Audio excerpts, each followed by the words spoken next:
Hello everyone, आज देखते हैं प्रैक्टिस सेट नंबर 4 जो यूके ट्रिपल एससी और यूके पीएससी के एग्जाम पैटर्न को ध्यान में रखते हुए तैयार किया गया है, जो आने वाले सभी एग्जाम्स के लिए इंपॉर्टेंट हो सकता है। तो चलिए देखते हैं अपना पहला क्वेश्चन। फर्स्ट क्वेश्चन है, बुराई में कौन सी संज्ञा होगी। तो संज्ञा हमारी जो है वो 3 प्रकार की होती है। एक होती है व्यक्तिवाचक संज्ञा, दूसरी होती है जातिवाचक संज्ञा, तीसरी होती है भाववाचक संज्ञा। तो जिसको हम महसूस कर सकते हैं या फील कर सकते हैं उसे भाववाचक संज्ञा में काउंट किया जाता है। यहाँ पर भाववाचक संज्ञा होगी क्योंकि बुराई एक भाव है, तो ऑप्शन बी करेक्ट हो जाएगा। सेकंड क्वेश्चन है, अली अली शब्द युग्म का सही अर्थ होगा। तो यहाँ पर 2 बार अली लिखा है लेकिन मात्राओं में फ़र्क है। पहले वाला जो अली लिखा है उसका अर्थ भौरा और दूसरे वाला जो अली लिखा है उसका अर्थ सखी होता है, तो ऑप्शन सी करेक्ट हो जाएगा। थर्ड क्वेश्चन है, देवनागरी लिपि का सर्वप्रथम प्रयोग कब हुआ था। तो देवनागरी लिपि का जो सर्वप्रथम प्रयोग हुआ था वो जयभट्ट के शिलालेख से प्राप्त हुआ था और ये गुजरात में है, तो ऑप्शन सी करेक्ट हो जाएगा। फोर्थ क्वेश्चन है, लाश किस भाषा का शब्द है। तो ऑप्शन ए करेक्ट हो जाएगा, लाश जो है वो तुर्की भाषा का शब्द है। फिफ्थ क्वेश्चन है, अर्थ के अनुसार क्रिया विशेषण कितने हैं। फिफ्थ का राइट आंसर हो जाएगा ऑप्शन डी। अर्थ के अनुसार जो है क्रिया विशेषण वो 4 प्रकार के होते हैं। इसमें पहला है कालवाचक क्रिया विशेषण, दूसरा है स्थानवाचक क्रिया विशेषण, तीसरा है परिमाणवाचक क्रिया विशेषण और चौथा है रीतिवाचक क्रिया विशेषण, तो ऑप्शन डी करेक्ट हो। 6 क्वेश्चन है, आंसू पीकर रह जाना मुहावरे का अर्थ क्या होगा। तो 6 का राइट आंसर होगा डी, चुपचाप दुख सहना। 7 क्वेश्चन है, कबीर की भाषा को किसने पंचमेल खिचड़ी कहा। तो 7 का राइट आंसर हो जाएगा ऑप्शन सी, श्याम सुंदर दास जी ने कबीरदास की भाषा को पंचमेल खिचड़ी कहा था। 8 क्वेश्चन है, बोलगा से गंगा तक किसकी पुस्तक है। तो 8 का राइट आंसर हो जाएगा ऑप्शन डी, बोलगा से गंगा तक जो है राहुल सांकृत्यायन जी की पुस्तक है, ऑप्शन डी करेक्ट है। 9 क्वेश्चन है, स्त्रीलिंग शब्द कौन सा नहीं है। तो इनमें से ये छांटना है कि स्त्रीलिंग कौन सा शब्द नहीं है। पहला ऑप्शन करेक्ट हो जाएगा ऑप्शन ए, पानी एक पुल्लिंग शब्द है। इसके अलावा नदी, छड़ी और रोटी ये सभी स्त्रीलिंग शब्द है। 10th क्वेश्चन है, जिसे जीता ना जा सके उसके लिए एक शब्द। तो जिसे जीता ना जा सके उसे कहते हैं अजय, ऑप्शन ए करेक्ट हो जाएगा।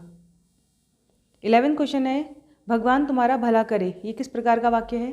तो 11th का राइट आंसर होगा ऑप्शन सी, इच्छावाचक। 12th क्वेश्चन है, मुद्रिका का पर्यायवाची होगा। तो 12th का राइट आंसर होगा ऑप्शन ए, मुद्रिका मतलब होता है अंगूठी। 13th क्वेश्चन है, शीतर्तु का संधि विच्छेद क्या होगा। तो 13 का राइट आंसर हो जाएगा ऑप्शन सी, शीत प्लस ऋतु। 14 क्वेश्चन है, गरीबों की सहायता करो, वाक्य में गरीब शब्द क्या है। तो 14 का राइट आंसर हो जाएगा ऑप्शन सी, गरीब एक जातिवाचक संज्ञा है।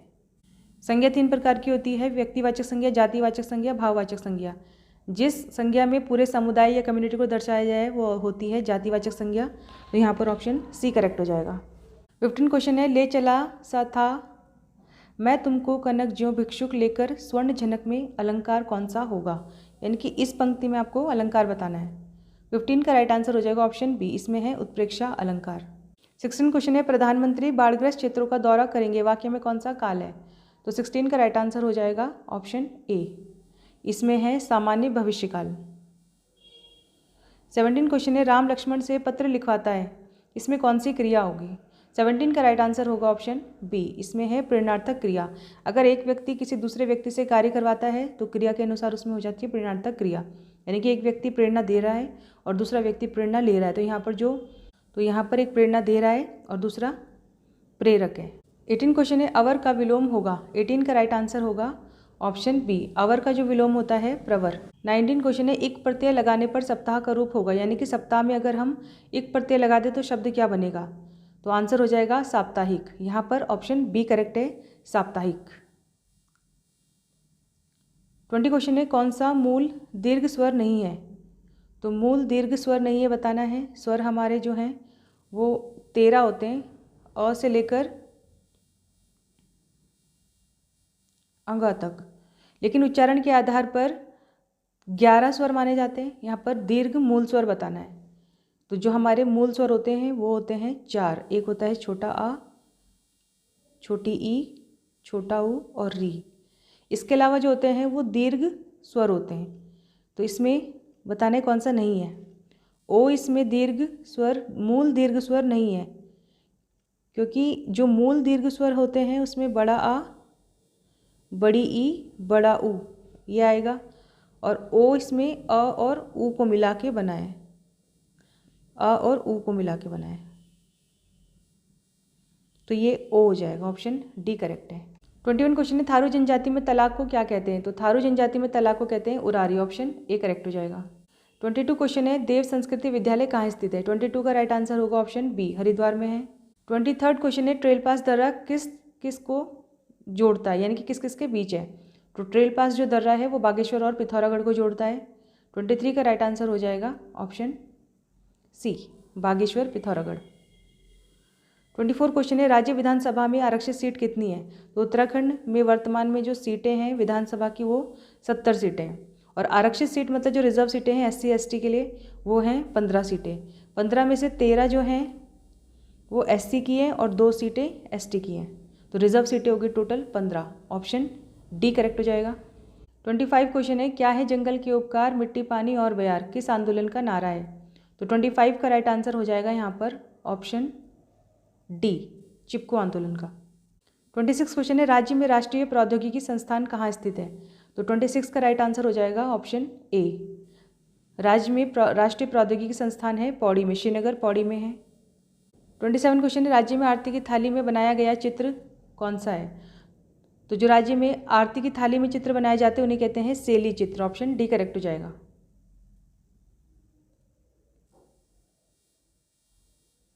28 क्वेश्चन है, उत्तराखंड राज्य के 10 लाख जनसंख्या वाले जिले घटते क्रम में बताने, यानी कि ऐसे 3 जिले बताने हैं जिनकी जनसंख्या 10 लाख से ज़्यादा है लेकिन क्रम जो है वो घटते क्रम में अरेंज करना है। तो 28 का राइट आंसर हो जाएगा ऑप्शन सी, सबसे ज़्यादा हरिद्वार में है लेकिन 10 लाख से ऊपर है, फिर सेकंड नंबर पर देहरादून आएगा और थर्ड पर उधम सिंह नगर, तो ऑप्शन सी करेक्ट है। 29 क्वेश्चन है, धनपुर डोबरी तांबा क्षेत्र कहाँ स्थित है? 29 का ऑप्शन सी करेक्ट है, ये क्षेत्र पौड़ी में आता है। 30 क्वेश्चन है, किस वर्ष उत्तराखंड में जैविक कृषि अधिनियम पास किया गया था? तो राइट आंसर होगा ऑप्शन बी, ये 2019 है, 2019 में पास हुआ था। 31 क्वेश्चन है, पौड़ी का प्रवेश द्वार कहाँ है? 31 का राइट आंसर होगा ऑप्शन सी, पौड़ी का प्रवेश द्वार है कोटद्वार। 32 क्वेश्चन है, 1790 में गोरखा आक्रमण के समय चंद राजा कौन था? तो 32 का राइट आंसर हो जाएगा ऑप्शन ए, महेंद्र चंद था गोरखा आक्रमण के समय चंद वंश का राजा, और 1790 में हवालबाग के छोटे से युद्ध में गोरखाओं ने महेंद्र चंद को हराकर कुमाऊं में सत्ता स्थापित कर ली थी। 33 क्वेश्चन है, गोविंद राष्ट्रीय उद्यान की स्थापना कब और कहाँ की गई थी? तो गोविंद राष्ट्रीय उद्यान की स्थापना हुई थी उत्तरकाशी में, और ये हुई थी 1900, यहाँ पर 54 लिखा है, आप इसको 1955 मान सकते हो, 1955 में हुई थी। 34 क्वेश्चन है, शाहवंश के शासकों का क्रम क्या होगा? यहाँ पर परमार वंश के राजा दिए हैं और उनका काल के हिसाब से अरेंज करना है कि पहले किसका शासन रहा, फिर किसका, और अंत में किसका रहा। तो यहाँ पर ऑप्शन बी करेक्ट हो जाएगा, सबसे पहले आएंगे महीपति शाह, दूसरे नंबर पर पृथ्वीपति शाह, तीसरे पर फतेहपति शाह और चौथे पर आएंगे ललित शाह। तो ACDB करेक्ट ऑप्शन हो जाएगा बी। 35 क्वेश्चन है, बैजनाथ मंदिरों का निर्माण किसने करवाया था? 35 का राइट आंसर होगा ऑप्शन बी, भूदेव ने बैजनाथ मंदिरों का निर्माण करवाया था, ये वर्तमान में बागेश्वर में है। 36 क्वेश्चन है, दलितों को समर्पित समता समाचार पत्र की शुरुआत मुंशी हरिप्रसाद टमटा ने कब की थी? तो राइट आंसर हो जाएगा ऑप्शन सी, 1934। 37 क्वेश्चन है, उत्तराखंड में पंचायती राज अधिनियम कब लागू हुआ? तो राज्य में पंचायती राज अधिनियम लागू हुआ था, यहाँ पर सी ऑप्शन करेक्ट हो जाएगा, 4 अप्रैल 2016 को। 38 क्वेश्चन है, उत्तराखंड के किस व्यक्ति को 2009 में पद्म विभूषण मिला? तो जिनको 2009 में पद्म विभूषण मिला उनको बताना है। 38 का राइट आंसर हो जाएगा ऑप्शन ए, सुंदरलाल बहुगुणा जी को मिला था। 39 क्वेश्चन है, कुमाऊं मंडल के कितने जनपद गढ़वाल मंडल की सीमा को स्पर्श नहीं करते हैं? तो अगर आप उत्तराखंड का मैप देखोगे तो कुछ इस तरीके का दिखाई देगा, और ये इस तरीके से डिवाइड है, यहाँ पर हो गया आपका गढ़वाल मंडल और ये हो गया कुमाऊं मंडल। ऑप्शन सी करेक्ट हो जाएगा 2, एक हो गया उधम सिंह नगर और एक हो गया चंपावत।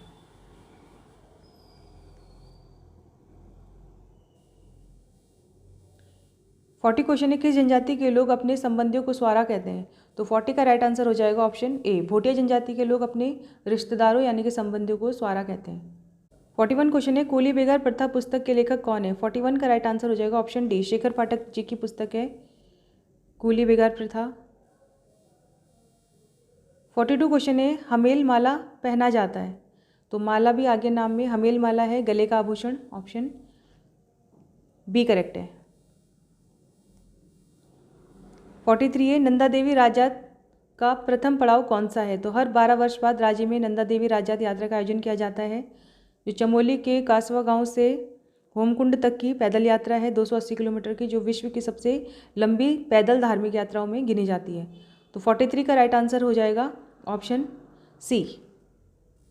इडाबधानी जो है नंदा देवी राजात यात्रा का पहला पड़ाव माना जाता है। 44 क्वेश्चन है, सविनय अवज्ञा आंदोलन के दौरान गांधी जी व पुरुषोत्तम पंत दास टंडन की उपस्थिति में नैनीताल में सम्मेलन कब हुआ था? 44 का राइट आंसर हो जाएगा ऑप्शन बी, 21 मई 1931 को हुआ था। 45 क्वेश्चन है, कुमाऊं की सबसे रमणीक ताल कौन सी है? तो 45 का राइट आंसर हो जाएगा ऑप्शन बी, 7 ताल। 46 क्वेश्चन है, कौन सा सुमेलित नहीं है? तो यहाँ पर राजा और किलों के नाम दिए हैं, इसमें ऑप्शन डी करेक्ट हो जाएगा। राजभुंगा किला जो है वो भीष्मचंद ने ना बनवाकर सोमचंद ने बनवाया था, और ये किला बनवाया था सोमचंद ने चंपावत में, तो ऑप्शन डी करेक्ट है। इसके अलावा लाल मंडी कल्याणचंद ने बनवाया था, मल्ला महल रुद्रचंद ने, और बावलीगढ़ किला गोरखाओं ने बनवाया था।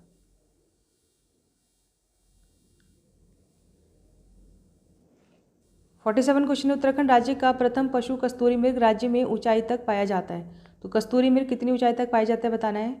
47 का ऑप्शन डी करेक्ट है, 3600 से 4400 मीटर की ऊंचाई तक पाया जाता है कस्तूरी मृग।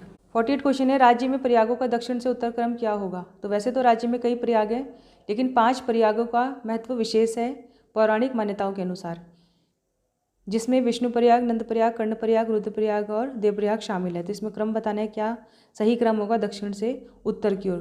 48 का राइट आंसर हो जाएगा ऑप्शन सी, देव प्रयाग, रुद्र प्रयाग, कर्ण प्रयाग, नंद प्रयाग और विष्णु प्रयाग। 49 क्वेश्चन है, छत्रेश्वर प्रकार की मुद्रा कुलिंद राजवंश से संबंधित है, निम्न में से किस राजा का नाम इस मुद्रा में नहीं मिलता है? तो कुलिंद राजवंश की जो मुद्राएं मिली हैं वो 3 प्रकार की हैं, एक तो अमोघभूति प्रकार की मुद्रा, दूसरी अल्मोड़ा प्रकार की मुद्रा और तीसरी छत्रेश्वर प्रकार की मुद्रा। इसमें बताना है छत्रेश्वर प्रकार की मुद्रा में किस कुलिंद राजा का नाम नहीं मिलता है, तो यहाँ पर ऑप्शन डी करेक्ट हो जाएगा, आज से 1 का नहीं मिलता है। 50 क्वेश्चन है, सही कथन का चयन करो, यानी कि जो करेक्ट है उसको बताना है। 50 का जो राइट आंसर है वो हो जाएगा ऑप्शन डी, 1, 2, 3, 4 सभी सही। पहला है, नैनीताल से 5 ताम्र मानव आकृतियाँ मिली हैं, करेक्ट है। सना से 9 समाधान मिले हैं, करेक्ट है। बसेड़ी से 1 कटोरे में रखे 24 दांत प्राप्त हुए, करेक्ट है। और कसार देवी से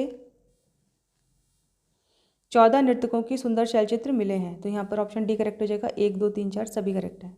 51 क्वेश्चन है, उत्तराखंड सरकार का प्रथम निर्वाचित सरकार का विधानसभा अध्यक्ष कौन था?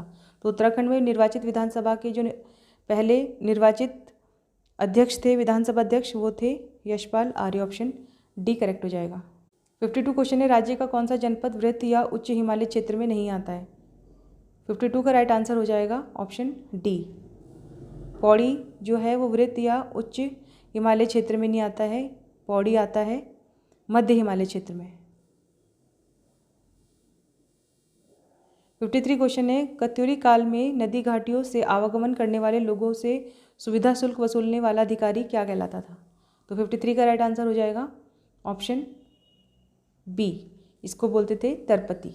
54 क्वेश्चन है, सूची 1 को सूची 2 से मिलाना है। यहाँ पर दिवस दिए गए हैं, डेज, तो बताना है कौन सा दिवस कब मनाया जाता है।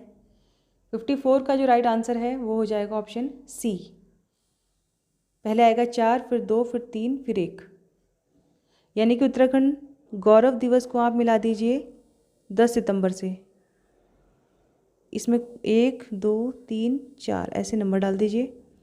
फिर आता है लोक संस्कृति दिवस, इसको 2 से मिला दीजिए, यह आता है 24 सितंबर को। 55 क्वेश्चन है, दुगड्डा को किस व्यक्ति के द्वारा बसाया गया था?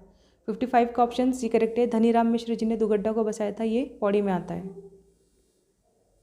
56 है, मकरवाहिनी गंगा मंदिर कहाँ स्थित है? 56 का राइट आंसर हो जाएगा ऑप्शन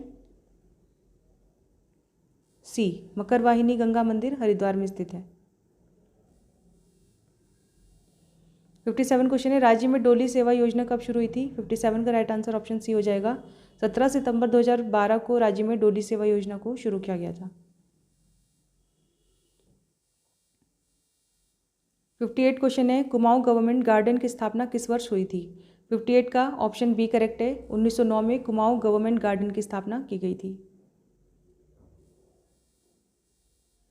59 क्वेश्चन है, रो मत आगे बढ़ो का नारा किसने दिया था? 59 का राइट आंसर हो जाएगा ऑप्शन डी, ये नारा था तुलसी देवी जी का। 60 क्वेश्चन है, कोटली विष्णु मंदिर किस जनपद में स्थित है? 60 का राइट आंसर हो जाएगा ऑप्शन ए, ये आता है पिथौरागढ़ में। 61 क्वेश्चन है, भारत में पश्चिमी घाट का विस्तार कितने राज्यों में है? तो भारत का ये वाला जो हिस्सा है ये पश्चिमी घाट वाला है, तो बताना है पश्चिमी घाट का विस्तार कितने राज्यों में। 61 का राइट आंसर हो जाएगा ऑप्शन बी, ये है 6 राज्यों में। 62 क्वेश्चन है, भारत में रेलवे की शुरुआत किस गवर्नर के समय हुई थी? 62 का राइट आंसर हो जाएगा ऑप्शन बी, ये हुई थी डलहौजी के समय 1853 को। पहली रेल भारत में मुंबई से ठाणे चलाई गई थी 1853 को। 63 क्वेश्चन है, इनमें से किस संस्था का पुराना नाम GATT यानी कि गैट है? तो राइट आंसर हो जाएगा ऑप्शन सी, अंतर्राष्ट्रीय व्यापार संगठन, जिसको वर्तमान में WTO बुलाया जाता है। इसकी स्थापना 1995 में हुई थी। इसी का प्राचीन नाम GATT था, जिसकी फुल फॉर्म है journal agreement on tariff and trade. 64 question है, वर्तमान में 15वां वित्त आयोग लागू है, इसके अध्यक्ष कौन है? तो वर्तमान में 15वां वित्त आयोग लागू है और इसकी जो शुरुआत हुई थी 2020 से 31 मार्च 2025 तक लागू रहेगा। इसके बाद अगला वित्त कमीशन आ जाएगा। तो वर्तमान में वित्त आयोग के जो अध्यक्ष हैं वो हैं NK Singh, option C correct है। अशोक ने अपने शासन के कितने वर्ष बाद बोध गया की यात्रा की थी? तो 65 का राइट आंसर हो जाएगा ऑप्शन डी, अशोक ने अपने शासन के 10 वर्ष बाद बोध गया की यात्रा की थी। 66 क्वेश्चन है, मौर्य काल में प्रणय क्या था? 66 का राइट आंसर हो जाएगा ऑप्शन सी, मौर्य काल में प्रणय था आपातकालीन कर। 67 क्वेश्चन है, मृच्छकटिकम पुस्तक के लेखक कौन है? तो 67 का राइट आंसर हो जाएगा ऑप्शन बी, यह है शूद्रक की पुस्तक। 68 है, शेरशाह सूरी के समय रुपया और दाम के बीच कितने का अनुपात था? तो शेरशाह सूरी के समय जो मुद्रा प्रचलित थी वो रुपया और दाम थी। इसमें रेशियो बताना है, यानी कि अनुपात बताना है, कितना अनुपात था दोनों के बीच। 68 का ऑप्शन सी करेक्ट हो जाएगा, 1:64 का रेशियो था, यानी कि 1:64, ऑप्शन सी करेक्ट है। 69 क्वेश्चन है, शिक्षा की वर्धा योजना किसने प्रस्तुत की थी? तो 1937 में शिक्षा की वर्धा योजना प्रस्तुत की थी गांधी जी ने, ऑप्शन सी करेक्ट है। 70 क्वेश्चन है, नील बागान मालिकों द्वारा किए गए अत्याचार का खुला चित्रण नील दर्पण पुस्तक में मिलता है, ये पुस्तक किसके द्वारा लिखी गई? तो 70 का राइट आंसर हो जाएगा ऑप्शन डी, ये पुस्तक है दीनबंधु मिश्र जी की। 71 क्वेश्चन है, गांधी अंबेडकर के बीच पूना समझौता कब हुआ था? 71 का राइट आंसर हो जाएगा ऑप्शन डी, गांधी अंबेडकर के बीच पूना समझौता हुआ था 24 सितंबर 1932 को। 72 क्वेश्चन है, व्यक्तिगत सत्याग्रह की शुरुआत कब हुई थी? 72 का राइट आंसर हो जाएगा ऑप्शन डी, गांधी जी ने व्यक्तिगत सत्याग्रह की शुरुआत 17 अक्टूबर 1940 को की थी और इसमें व्यक्तिगत सत्याग्रह के लिए जो व्यक्ति चुने गए थे, पहले विनोबा भावे थे और दूसरे नेहरू जी थे, पंडित जवाहरलाल नेहरू। 73 क्वेश्चन है, संविधान सभा की अंतिम बैठक कब हुई थी? तो संविधान सभा की अंतिम बैठक हुई थी 24 जनवरी 1950 को और इसके बाद 26 जनवरी 1950 को हमारा संविधान लागू हो गया था। तो यहाँ पर राइट आंसर हो जाएगा 24 जनवरी 1950, ऑप्शन डी करेक्ट है। 74 क्वेश्चन है, राजभाषा विभाग किस मंत्रालय के अधीन काम करता है? 74 का राइट आंसर हो जाएगा ऑप्शन बी, ये आता है गृह मंत्रालय के अंतर्गत। 75 क्वेश्चन है, नागरिकता के संबंध में कानून बनाने का अधिकार किसे है? तो भारत में कानून बनाने का अधिकार है संसद को। नागरिकता के संबंध में भी कानून बनाने का अधिकार संसद को ही है और संसद के महत्वपूर्ण अंग में आते हैं लोकसभा, राज्यसभा और राष्ट्रपति। तो यहाँ पर राइट आंसर हो जाएगा ऑप्शन बी, संसद। 76 क्वेश्चन है, पिट्स इंडिया एक्ट कब लागू हुआ था? तो ब्रिटिश काल में पिट्स इंडिया एक्ट लाया गया था 1784 को, ऑप्शन बी करेक्ट है। 77 क्वेश्चन है, इल्बर्ट बिल कब लाया गया था? तो लॉर्ड रिपन के काल में इल्बर्ट बिल लेकर आया गया था और ये बिल आया था 1883 में, ऑप्शन सी करेक्ट है। ब्रिटिश सरकार ने कानून लेकर व्यवस्था की थी कि अगर भारत में कोई मुकदमा चलता है और अगर मुकदमा जिस पर चलाया गया है वो अंग्रेज है तो इस पर भारतीय जज अपना जजमेंट नहीं देंगे, तो इसी के विरोध में इल्बर्ट बिल लाया गया था 1883। 78 क्वेश्चन है, संविधान निर्माण के समय ध्वज समिति के अध्यक्ष किसे बनाया गया था? तो 78 का राइट आंसर हो जाएगा ऑप्शन बी, ध्वज समिति के अध्यक्ष बने थे राजेंद्र प्रसाद। 79 क्वेश्चन है, राज्यों के राज्यपाल की नियुक्ति कौन करता है? तो राज्यपाल की नियुक्ति यानी कि उनकी अपॉइंटमेंट की जाती है राष्ट्रपति के द्वारा। ऑप्शन सी करेक्ट है। 80 क्वेश्चन है, संसद की स्थायी समितियों में सबसे बड़ी समिति कौन सी है? तो संसद की कई समितियां बनाई जाती है, दो प्रमुख समिति है इसमें, एक है प्राक्कलन समिति और दूसरी है लोक लेखा समिति।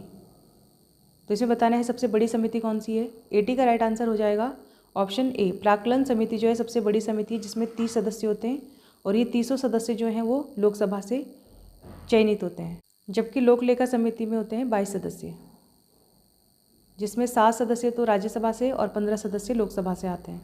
यहाँ पर राइट आंसर हो जाएगा प्राक्कलन समिति 30 सदस्य और सभी लोकसभा से।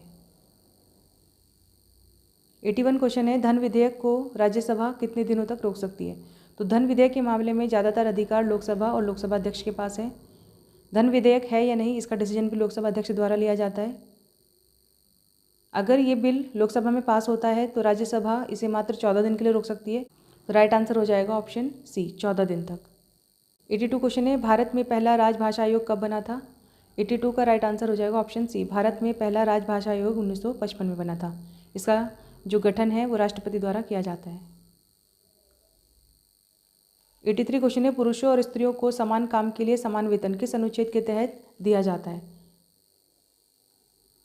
तो 83 का राइट आंसर हो जाएगा ऑप्शन डी, समान कार्य के लिए समान वेतन। ये नीति निर्देशक सिद्धांत यानी कि DPSP के अंतर्गत आते हैं और इसके लिए आर्टिकल है 39, अनुच्छेद 39। 84 क्वेश्चन है, परमाणु ऊर्जा आयोग के प्रथम अध्यक्ष कौन थे? तो 84 का राइट आंसर हो जाएगा option C, Homi Bhabha. 85 question है, आज़ाद हिंद फौज के सिपाहियों को बचाने वाले वकील और उनके सहयोगियों में कौन शामिल नहीं था? 85 का राइट आंसर हो जाएगा ऑप्शन डी, राजेंद्र लहरी इसमें शामिल नहीं थे, भूलाभाई देसाई, जवाहरलाल नेहरू, इसके अलावा तेज बहादुर सप्रू इसमें शामिल थे, राजेंद्र लहरी शामिल नहीं थे। ऑप्शन डी करेक्ट है, आपका आंसर यही होगा। 86 क्वेश्चन है, रविंद्रनाथ टैगोर ने नाइटहुड पुरस्कार किसके विरोध में लौटा दिया था? तो 86 का राइट आंसर हो जाएगा ऑप्शन डी, जलियांवाला हत्याकांड के विरोध में रविंद्रनाथ टैगोर जी ने अपना जो सम्मान है, ब्रिटिश सरकार द्वारा दिया गया सम्मान नाइटहुड की उपाधि लौटा दी थी। जलियांवाला बाग हत्याकांड की जो घटना है वो 13 अप्रैल 1919 को घटित हुई थी। 87 क्वेश्चन है, भारत में कोयले की सबसे बड़ी खान कहाँ है? 87 का राइट आंसर हो जाएगा ऑप्शन बी, झरिया जो है सबसे बड़ी कोयले की खान है भारत में। 88 क्वेश्चन है, इनमें से कौन सा वायुमंडल का निम्नतर स्तर है? यानी कि वायुमंडल की 5 परतें हैं, सबसे निम्न स्तर है क्षोभ मंडल, इसके बाद आता है समताप मंडल, फिर आता है मध्य मंडल, फिर आता है आयन मंडल और फिर आता है बहिर्मंडल। तो सबसे निचला मंडल हो गया क्षोभ मंडल, आंसर ऑप्शन ए करेक्ट हो जाएगा। 89 क्वेश्चन है, पृथ्वी की महाद्वीपीय भूपरपट्टी की औसत ऊंचाई कितनी है? 89 का राइट आंसर होगा ऑप्शन बी, ये है लगभग 30 किलोमीटर। 90 क्वेश्चन है, नीति आयोग के उपाध्यक्ष की नियुक्ति कौन करता है? तो नीति आयोग का जो अध्यक्ष है वो हमेशा भारत का प्रधानमंत्री होता है और नीति आयोग की जो स्थापना है 1 जनवरी 2015 को की गई थी। नीति आयोग ने ही योजना आयोग का स्थान लिया है। तो 90 का राइट आंसर हो जाएगा ऑप्शन बी, प्रधानमंत्री। ये थे हिंदी के, उत्तराखंड के और GS के क्वेश्चन। इसके अलावा इसमें रीजनिंग के क्वेश्चन है, इनको आप देख लीजिए। अगर इस पेपर में आपके 75+ मार्क्स आ रहे हैं तो आपकी तैयारी ठीक चल रही है, इसी दिशा में आप अपनी तैयारी करती जाइए।